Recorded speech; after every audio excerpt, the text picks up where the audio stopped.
Hi there, it's Kaya from Kaito Crafts, and today I will show you this love card and a technique of messy watercoloring with distress oxide. I will start out by watercoloring this whole paper, and I will tape it down on my board just to make sure that there is no warping, because it's easier to work with a paper that is straight and not warped.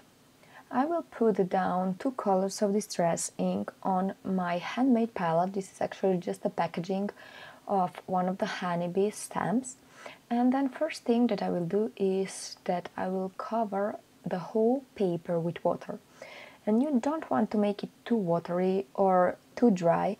You just want to make sure that you have enough water that the ink will flow. And what I mean by ink flowing is that you can see here that when I put it down, it starts moving with water.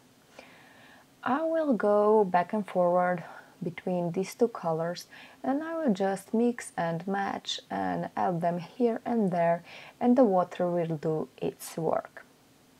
You can see that distress oxides are actually really beautiful when you use them with water, so just don't be scared and try the techniques with them. So right now I will heat up my paper, and this is just my first layer. I felt like this is not bold enough, that's why I will go ahead and do this process once again. I will again wet the paper, and then I will put on some more colors of distress ink. I will be using the same 2 colors as before. I will just randomly spread them around, and I always go with the flow. I don't really want to think it too much, because if you start thinking too much, then you won't be able to create anything. Here we just want to have fun, and you have to know that this will only be a piece of your flower, so it doesn't have to be perfect. To add some more details here in the background, I will use the dark distress oxide, and I will make some splatters. This will just help to bring our eye to the focal point. Then I cut the paper in half to get it in my mini misty, and then I will just stamp it in black ink. I will be using the VersaFine Onyx Black ink because it's super dark black, and I love how it looks on watercolors. You want to use the ink that will actually be able to cover distress oxide, because you know that oxides are quite unique. Then I will move on and make another panel. This time I will use greens, because we also need to make our leaves. So I will use 2 colors of green, and I will do the exact same process.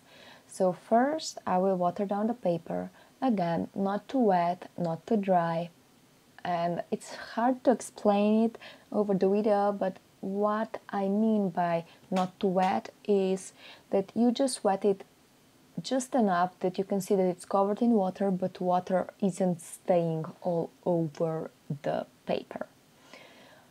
So I will just spread it around, and again I will do exactly the same as earlier. I will now heat it up in between, and you can see that once it's heated up it gets a bit lighter in color. So I will just make sure that I will go back in again and put some more of the dark color there, because I want to make sure that we have the dark and the light color present in our leaves. So this is the finished result, and I will again make some splatters, so we will have that some extra detail on the leaves.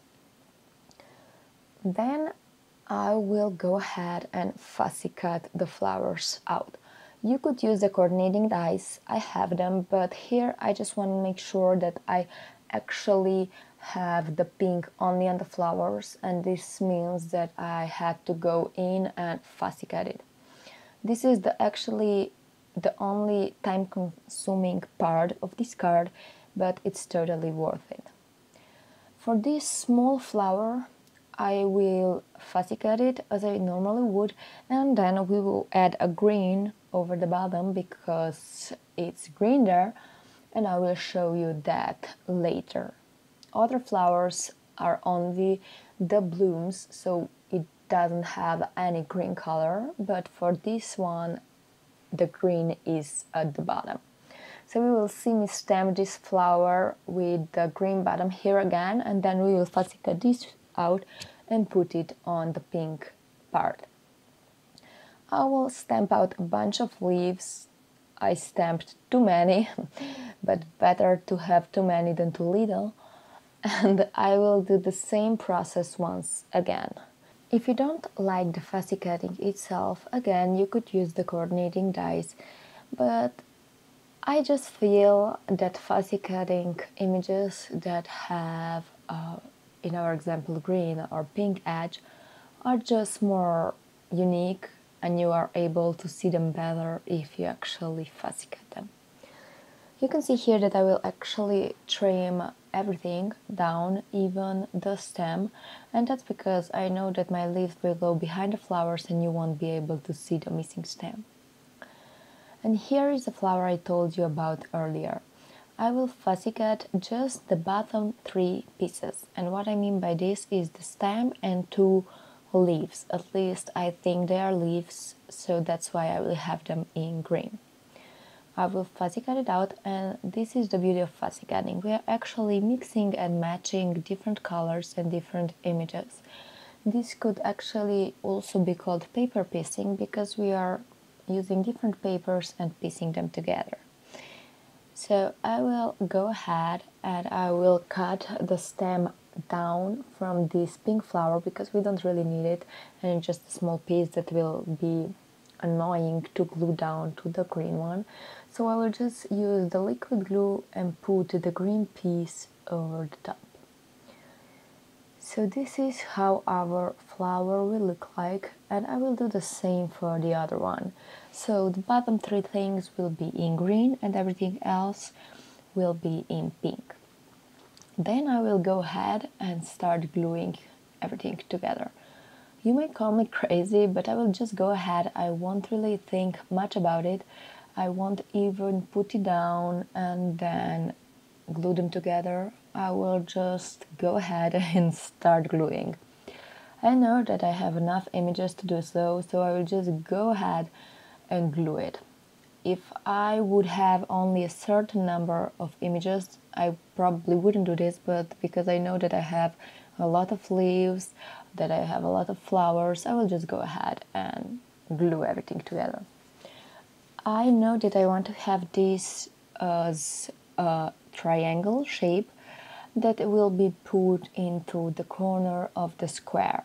So you will see me make this kind of triangular shape.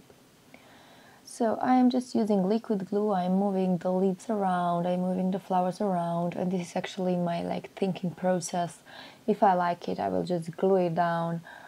I usually do plan ahead, but as said, because I have so many leaves and so many flowers, I just went ahead.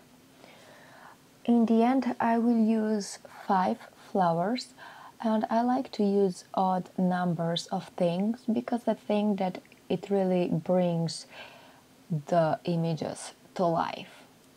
I don't know, it may be just me, but for me, odd numbers of images work perfectly.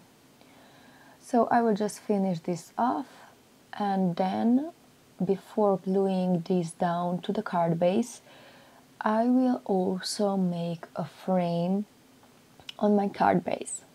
So I have my square card base here, and I will use the ruler and a black pen to do a little line around every edge. So you can see that this will give it a nice effect of dimension, and I thought that something was missing, and when I think something is missing, I usually go with splatters, and this time was no different. So I will just use the green distress oxide that we use for the leaves, and I will just go ahead and sprinkle it on my card base.